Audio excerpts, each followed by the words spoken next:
जीवन में सिद्धांत को समझने के लिए दृष्टांत बहुत जरूरी है प्यारे। दृष्टांत के बिना सिद्धांत गले उतरता नहीं है। हा? मैं कथा में एक दृष्टांत दिया करता हूं।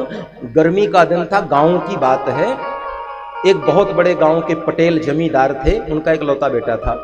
और गांव में खपड़ेल वाले मकान होते हैं, कच्चे मकान होते हैं, कबेलू वाले। तो गर्मी आ रही थी, गर्मी जा रही थी, बारिश आने के संकेत हो रहे थे।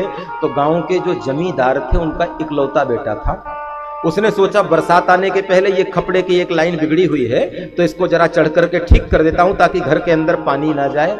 और ये पटेल गांव के जमींदार का बेटा खपड़ेल में चढ़ा, और खपड़ेल में चढ़कर जैसे ही वो लाइन ठीक करने लगा खपड़े की, तो जमींदार साहब आए। अब इकलौता बेटा है तो ममता तो रहेगी। अरे बोले बेटे तू नीचे उतर, तुझे धूप लग जाएगी, तू बीमार पड़ जाएगा, कितनी नाजों से हमने पाला है तुझे। अरे जमींदार का बेटा है तो खपड़े ठीक करने के लिए थोड़ी पैदा हुआ, नीचे उतर, हम नौकरों से सेवकों से करवाएंगे ये काम।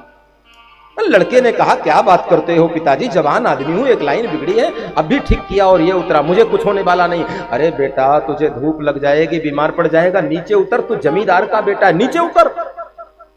पिता समझाता जा रहा था, बेटा मान नहीं रहा था। अरे पिताजी क्या बात कर रहे हो, अभी जरा ठीक कर दूं फिर उतरता हूं। और जब बाप ने देखा कि मेरी बात बिल्कुल नहीं मान रहा है, तो बाप ने समझा ये मेरे सिद्धांत को समझ नहीं रहा कि मैं कहना क्या चाह रहा हूं।